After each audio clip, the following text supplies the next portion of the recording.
ಈ ಟ್ರೈಲರ್ ಕೊನೆಯಲ್ಲಿ ಒಂದು ಡೈಲಾಗ್ ಬರುತ್ತೆ.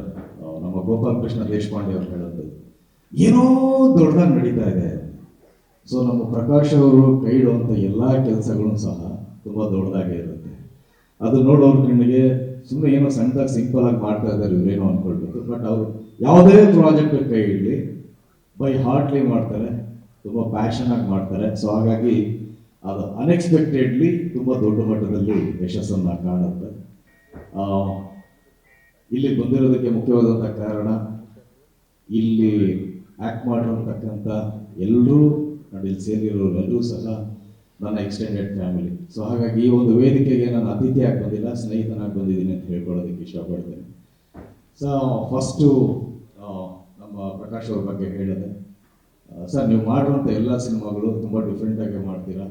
ಅದು ಜನರಿಗೆ ತುಂಬ ಹಾರ್ಟ್ ಟಚ್ ಆಗುವಂಥ ಸಿನಿಮಾಗಳು ಮಾಡ್ತೀರಾ. ಗೊತ್ತಿಲ್ಲ, ಆ ದೇವರು ನಿಮ್ಗೆ ಅದೊಂದು ಸಿಕ್ಸ್ತ್ ಸೆನ್ಸ್ ಅಂತ ಏನೋ ಒಂದು ಕೊಟ್ಟಿದ್ದಾರೆ.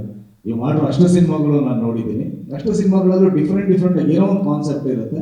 ಅಂಡ್ ಅದನ್ನು ಮಾಡೋದು ಧೈರ್ಯನೂ ಬೇಕು. ಯಾಕಂದರೆ ಎಲ್ಲನೂ ಎಕ್ಸ್ಪರಿಮೆಂಟಲ್ಲೇ ಮಾಡ್ತೀರಾ ನೀವು. ಕೆಲವರು ಏನಂದರೆ ಸಿದ್ಧಸೂತ್ರಗಳು, ಅಂದರೆ ಒಂದು ಫಾರ್ಮುಲೇಟೆಡ್ ಏನಿರ್ತದೆ, ಒಂದು ಸಾಂಗ್ ಇರಬೇಕು, ಇಷ್ಟು ಫೈಟ್ ಇರಬೇಕು, ಹೀರೋ ಹೀರೋಯಿನ್ ಡ್ಯೂಯೇಟ್ ಇರಬೇಕು, ಹಿಂಗೆ ಒಂದು ಕತೆ, ಒಂದು ತಮಾಷೆ ಸೀನ್ಗಳು 4 ಅಂತ ಹೋಗ್ತಾರೆ. ಬಟ್ ಅದನ್ನೆಲ್ಲ ಬಿಟ್ಟು ಏನೋ ಒಂದು ಪ್ರಯತ್ನ ಮಾಡ್ತಾರೆ. ಸೊ ಹಾಗಾಗಿ ಒಂದು ರಂಗಿತರಂಗ ಆಗುತ್ತೆ, ಒಂದು ಕಥಾ ಸಂಗಮ ಆಗುತ್ತೆ, ಒಂದು ಅವನೇ ಶ್ರೀಮಂತ್ ನಾರಾಯಣ ಆಗುತ್ತೆ. ಈಗ bank of Bhagyalakshmi, already Bhagyalakshmi ನಿಮ್ಮ ಬ್ಯಾಂಕಲ್ಲಿ ಇದ್ದಾಳೆ, ಇವು ಕರ್ಕೊಂಬರುವಂಥ ಅವಶ್ಯಕತೆ ಇಲ್ಲ. ಸೊ ಹಾಗಾಗಿ ಈ ಸಿನಿಮಾನು ತುಂಬ ದೊಡ್ಡ ಮಟ್ಟದಲ್ಲಿ ಸೂಪರ್ ಡೂಪರ್ ಹಿಟ್ ಆಗಲಿ ಅಂತ ಈ ಮುಖಾಂತರವಾಗಿ ಹಾರೈಸ್ತೇನೆ. And next Dikshith is very good friend of mind.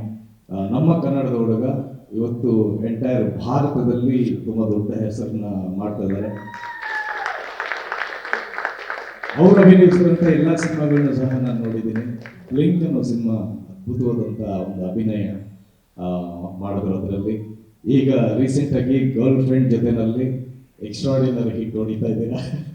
ಈಗ ಬ್ಯಾಂಕ್ ಆಫ್ ಭಾಗ್ಯಲಕ್ಷ್ಮಿ ಬರ್ತಾ ಇದೆ, ಇದು ಸಹ ದೊಡ್ಡ ಮಟ್ಟದಲ್ಲಿ ಗ್ಲೋಬಲ್ ಹಿಟ್ ಆಗಲಿ ಅಂತ ಐ ವಿಶ್ ಯು ದೀಕ್ಷಿತ್. ಎಲ್ಲ ಒಳ್ಳೇದಾಗಲಿ. Wish you all the very best. And you are one of the most handsome hero in our industry. ಮತ್ತಷ್ಟು ನಿಮ್ಮ ಕೆರಿಯರು ಅಷ್ಟೇ ಚೆನ್ನಾಗಲಿ ಅಂತ ಹಾರೈಸ್ತೀನಿ. ಆ್ಯಂಡ್ ನೆಕ್ಸ್ಟ್ ಬಂದರೆ ಮೈ ಏಂಜಲ್ ಬೃಂದಾ ಆಚಾರ್ಯ. ಅವರ ಕೆರಿಯರನ್ನು ನನ್ನ ಸಿನಿಮಾ ಪ್ರೇಮಂ ಪೂಜ್ಯಂ ಮೂಲಕ ಅವರು ಸ್ಟಾರ್ಟ್ ಮಾಡಿದ್ರು. ಆ ಸಿನಿಮಾದಲ್ಲಿ ನಾನು ಅವರು ಹೆಸರು ಏಂಜಲ್. ಸೊ ಹಾಗಾಗಿ ನಾನು ಅವರು ಹೆಸರು ಬೃಂದಾಚಾರ್ಯ ಅನ್ನೋದೇ ಮರ್ತೋಗ್ಬಿಟ್ಟಿರುತ್ತೆ. ಏಂಜಲ್ ಏಂಜಲ್ ಏಂಜಲ್ ಅಂತಲೇ ಕರಿತಾ ಇರ್ತೀನಿ. Looking very stunning, very simply super extraordinary. She is a fantabulous actress. ನಮ್ಮ ಇಂಡಸ್ಟ್ರಿಗೆ ತುಂಬ ಅದ್ಭುತವಾಗಿ ಅಭಿನಯಿಸ್ತಾರೆ. ಒಂದು ಖುಷಿ ಏನಂದರೆ,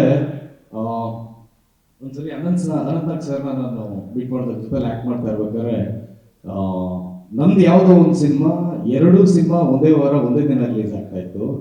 ಸೊ ಐ ವಾಸ್ ನರ್ವಸ್. ತುಂಬ ಏನೋ ಭಯ ಆಗ್ತಾ ಇದೆ ಸರ್ ನನಗೆ ಅಂತ ಅವ್ರು ಹೇಳಿದ್ರು. ಯಾಕೆ ಭಯ ಪಡ್ತೀರಾ, ನಾನು ಲಕ್ಷ್ಮಿ ಅಭಿನಯ ಮಾಡಿದ ಸಿನಿಮಾ ಒಂದೇ ದಿನದಲ್ಲಿ 2 ಸಿನಿಮಾ ರಿಲೀಸ್ ಆಯಿತು, 2 ಸಿನಿಮಾನು ಸಿಲ್ವರ್ ಜೂಬ್ಲಿ, ಆ ಥರ ಪಾಸಿಟಿವ್ ಆಗಿ ಥಿಂಕ್ ಮಾಡಿ ಅಂತ. ಇವತ್ತು ನಮ್ಮ ಏಂಜಲ್ ಸಿನಿಮಾ 21ನೇ ತಾರೀಕು ಇನ್ನೊಂದು ಮಾರಥಾನ್ ರಿಲೀಸ್ ಆಗ್ತಾ ಇದೆಲ್ಲ. ಸೊ ಭಾಗ್ಯಲಕ್ಷ್ಮಿ ಮತ್ತೆ ಮಾರುತ 2 ಸಿನಿಮಾಗಳು ಸೂಪರ್ ಡೂಪರ್ ಹಿಟ್ ಆಗಲಿ ಅಂತ ಐ ವಿಶ್. ಸೊ ತುಂಬ ಒಳ್ಳೇದಾಗಲಿ.